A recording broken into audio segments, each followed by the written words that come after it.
या क्षणाची एक मोठी बातमी आपण बघूयात। सह्याद्री अतिथीगृहाबाहेर एका वयोवृद्ध नागरिकाने सह्याद्री अतिथीगृहामध्ये नेमकं काय सुरू आहे हे पाहण्याच्या नादात मुख्यमंत्र्यांच्या ताफ्यातील पोलीस गाडीलाच धडक दिली आहे आणि यात गाडीचं मोठं नुकसान झालंय। यानंतर काही काळ परिसरात तणाव निर्माण झाला। पोलिसांनी त्या वृद्धावर कारवाई केली आहे। तर आपण बघतोय अतिथीगृहात डोकावत असताना वृद्धानं गाडीला धडक दिलेली आहे आणि यामध्ये या गाडीचं मोठं नुकसान झालेलं आहे। आतमध्ये नेमकं सुरू आहे तरी काय हे जाणून घेण्याच्या प्रयत्नात हे वृद्ध असल्याचं कळतंय।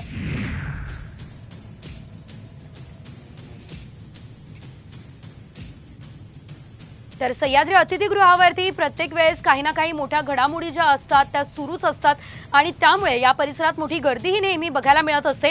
अशा परिस्थितीमध्ये या गृहस्थांनी आतमध्ये नेमकं सुरू आहे तरी काय हे जाणून घेण्याचा प्रयत्न केलाय। अधिकची अपडेट घेऊयात आमचे प्रतिनिधी गिरीश कांबळे यांच्याकडून। गिरीश, नेमकं काय घडलं सविस्तर?